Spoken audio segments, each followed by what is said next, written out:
Alright, shalom. I'm Zahab, GMS Mississippi Camp. And first and foremost, I want to give all honor and glory to Yahweh, Simi Hawashai. I want to give double honors to the elders at GMS. And I also want to say shalom to all you brothers that's sincerely doing the work. And today I want to get into the topic of lasciviousness. Because basically, a lot of the bulk of Israel, the bulk of the brothers in this truth are young, 20s, 30s. And younger and a little older, but mainly 20s, 30s. I myself, I'm 23, and one of the things that we have to conquer, or one of the things that we have to constantly resist, is that youthful lust. And the reason why it's so important to constantly check that, because we are in an environment that feeds on the lust that's already in us. You know, like it says in Romans, I know that in me, that is in my flesh, dwelleth no good thing. But we live in the country that feeds on that inward wickedness in us, that lust. Then it also says that in James 4 and 5, that there is nothing more wicked. No, it says the spirit in us lusted to envy. And the word envy means to look upon. And once you break that word down, N literally means in, and V goes back to Vedetta, if I'm pronouncing it correctly, which means to see. So to see upon, to look upon. Now what does it say about that in Proverbs? The eye is not satisfied with sin. You see?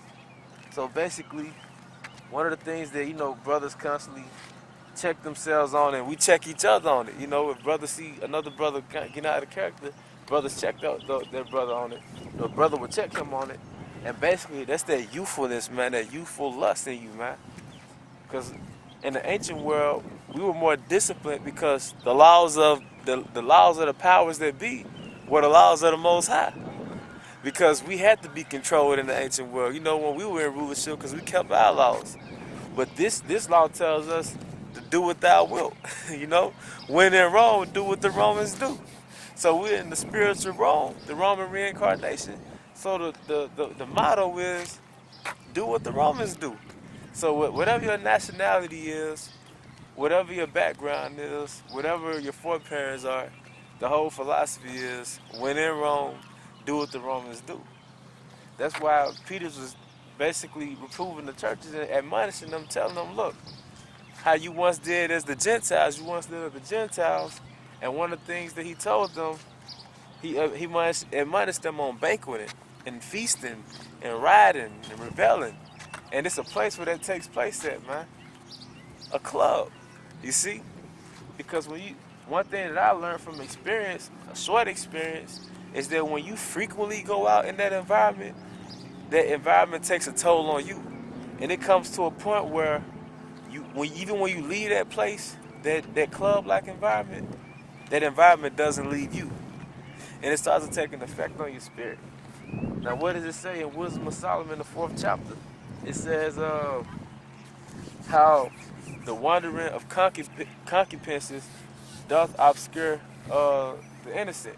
I'm roughly paraphrasing it, but basically, the wandering of lust, concupiscences, it clouds the judgment of a young man. It clouds the judgment of a young man. That's basically what it does.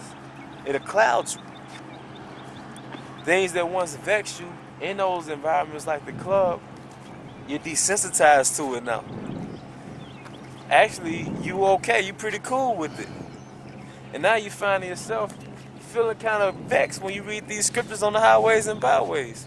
Or you ask yourself, what if these same people saw me cursing them out? How would you feel then? When they drove past you, when they gave you that double look, like, wait a minute. But I felt that same way. So it's easy to get caught up in those things, and we have to be discerned and discreet. All right? Because like the Elder Tahar said through the Spirit, we are a representation of the kingdom of the Most High. We embody that. That's why I said in Luke, the kingdom of the Most High is in you. So we are an embodiment of the kingdom. So we're supposed to represent how you're supposed to walk, talk in this truth, man. And with that being said, it reflects the body of Yahweh Shai. If your big toe hurt, your whole body out of whack, man. You can't walk. If you got a sore throat, man, you just out of whack for the day. You ain't the same person. But we represent the body of Yahweh Shai. Each one of us brothers in this truth represent a ligament. So when one brother go off, you can't just be like, well, that's on me, brother. Nah, if you affect the whole body and you reflect the whole body, man. But I'm going to read Timothy. I got it written down in my notes. This is 2 Timothy 2:12. Or was that 22? It says, flee also youthful lust, but follow righteousness, faith, charity, peace with them that call on the Most High out of a pure heart. But Paul admonished Timothy, because Timothy was a young man. He told Timothy to flee youthful lust. All right, because if you're in your 20s and 30s, especially your 20s, you are in the pinnacle of your youth. And basically you have the highest sex drive. You're full of testosterone, you're full of vigor. And like I said, everything in this environment externally compels you and it provokes you to bring all that stuff out of you, man. Not only that, it just your carnal mind, it's of your nature to be wicked, man. It's more enticing to get a woman that's married to a man than a single woman, man. That's why Jake gets off on that. We not supposed to be like that, but that's why 2/3 get off on that. They put in their songs, man. Now 70% of black women statistically are single, but here you are tomorrow, I got your girl. You know, because it's a sin to commit adultery. But they did not say in Colossians, is it the 2nd chapter, how that the law was contrary to us? You see? So that's where the temptation comes. See? That's what Paul was talking about, how he wasn't destroyed till the law came, you know? But moving on, and it was the word lasciviousness or lascivious was mentioned in Galatians. And basically lasciviousness goes back to basically it's rooted in the word lust, all right? It goes back to lascivious, from las, to be eager, wanton, unruly.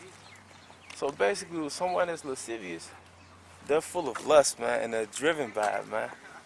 Now, what does the scripture say about lust? Go not after thy lust, but refrain thyself from thy appetite. And that's in Sirach. I believe it's the 18th chapter. Is it the 18th chapter? Say it again. Go not after thy lust, but refrain thyself from thy appetites. Yep, 18. 18, closer to the end. Yeah, like 23, something like that. Right.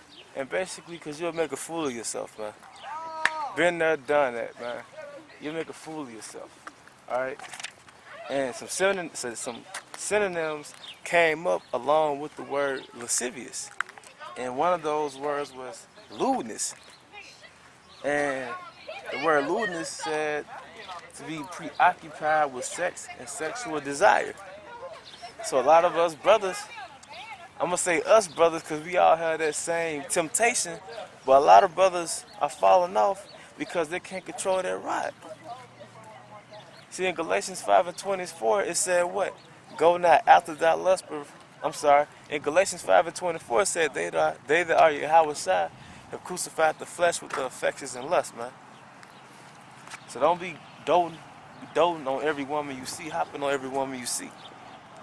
Which leads me to the second word, since I said hop on every woman you see.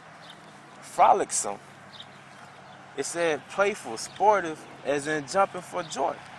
They don't be going around hopping on different women. But check this out. The word frolic goes back to the word frog, which means to leap. Which basically goes into your conduct, that character. Like they had this song by a guy named Local Joker. And he was like, I'm on every girl, I'm on every drug. And that's the spirit of a nigga, man. That impulsive spirit, man. Alright? Which goes into undisciplined, and the next synonym for that, which goes into lascivious, is being wanton. Because they did not say the woman had wanton eyes. In other words, it spoke on basically of the flesh, a property of the flesh is being wanton.